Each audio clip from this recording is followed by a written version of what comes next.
Mayang gabi mga kauban, this is BisaLonggo. Welcome to Bisaya in Context. Today we're going to eat, no, not experience Sriracha Ramen. Today we will be eating this Sriracha Ramen. So in Bisaya that means karon mangaon ta og Sriracha Ramen. Karon means now. Mangaon comes from the root word of kaon, which means eat, and ta is us or we. Og is an identifier. Og is a direct object marker. So you can say things like mangaon ko car.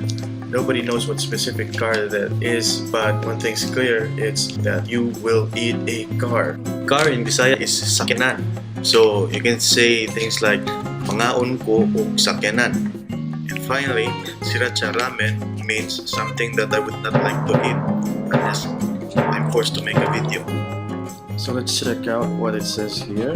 Sriracha Ramen, obviously. And then it's got hardware specifications at the back. The spicy level, or in Bisaya, kahalangon. Hot, extra hot, extremely hot, volcanic.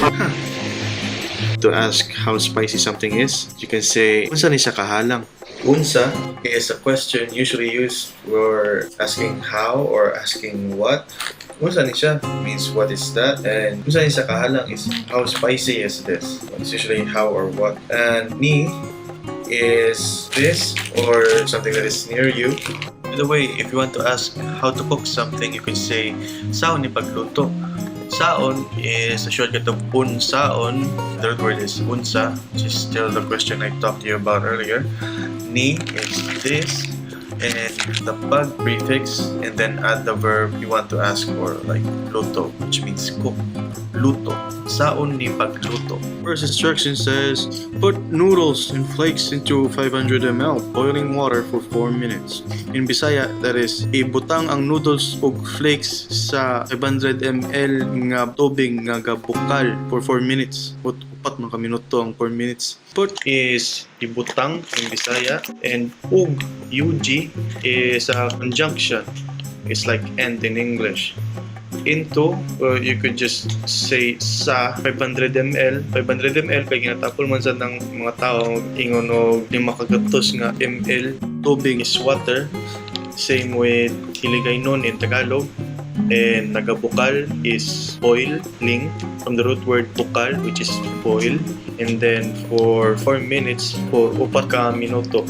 Upat is 4. Ka is a marker for units, and then minutes, minuto is minutes. So good ta? Let's start. I know for a fact that most Filipinos do not have measuring cups. There is no 3 cups or 5 cups or 4 cups. We only have 1 unit. Enough. Is this enough? Is it enough? Is it enough? Ask yourself, is this much water enough to boil something like this? This is how we measure things. It's enough water to boil this thing, so let's go. Let us now put the noodles into the boiling water. Wait for 4 minutes, or as we say in Bisaya, maghulat tag-upat ka minuto. Og is shortcut for og, because they usually concatenate the G of og to words ending with vowels. So the next instructions are, please remove the water from noodles. So in Bisaya, that is, what I'd rather say is, palihog kuhaa ang noodles sa tubig. Palihog is please. Kuhaa is remove or get. Ang is the.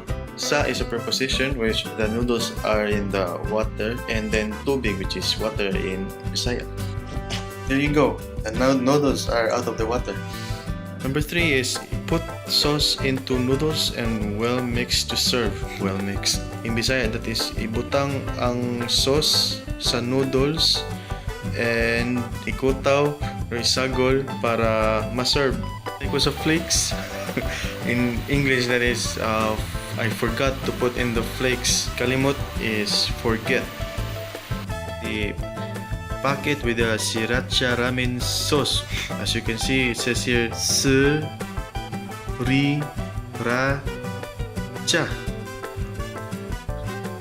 Okay, and then all the other ones I don't know, but it has pepper in it, so I guess it's Sriracha. So we're gonna put the sauce in.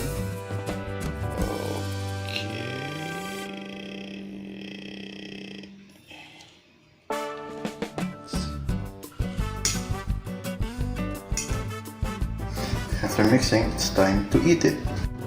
Okay, so I cannot promise anything about my strength against spicy, but I've already gone this far, so I cannot go back.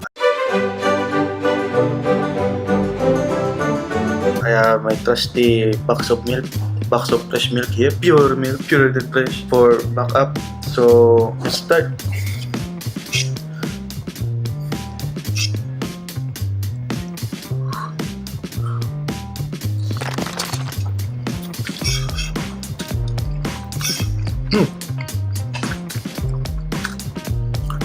It's just like a mixed sriracha with noodles. Murag gisagura nila ang sriracha sa noodles. I will explain later. This is the beginning of the show.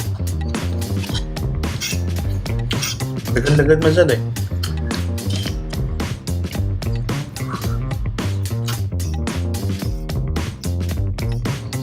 Parinto na ko ba? Murag kaya na ako. No. Kaya na ba? Kaya.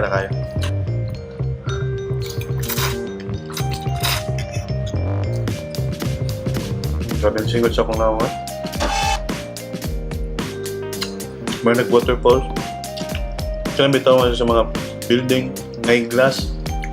Dayon na tubig na murag walay pulos, murag flora of tubig. Gana ba?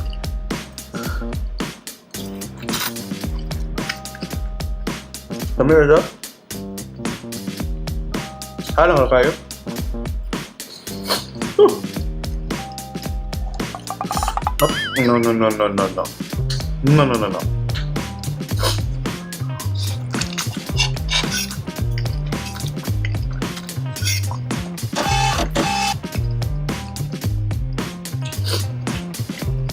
Sabi. So, ang reason na gama ko ng video kay gutom na kayo ko. Ako sa Jabay. Mas ako pa siya kay Samo. Pancit Canton. Dahil tagang may man. Kaya barato man dyan. Mga 9 pesos per pack. Kini ka. 70.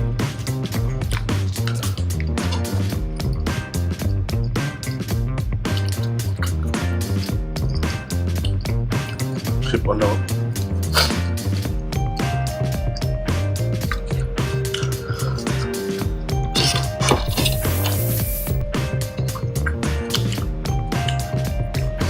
Kita sa akong bataan.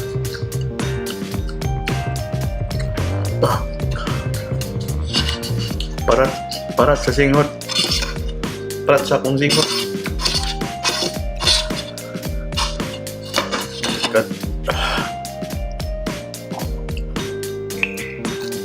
Na siguro ko'y allergy. Nga singot og sipon. Nag-pollen ba? Wala na yung makatsi. Okay, pwede na. By the way, in Bisaya, milk is gatas. Okay. And glass, cup, mug is baso.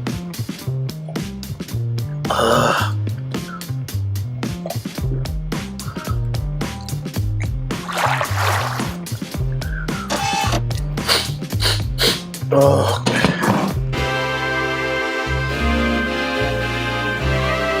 Want to learn more Bisaya?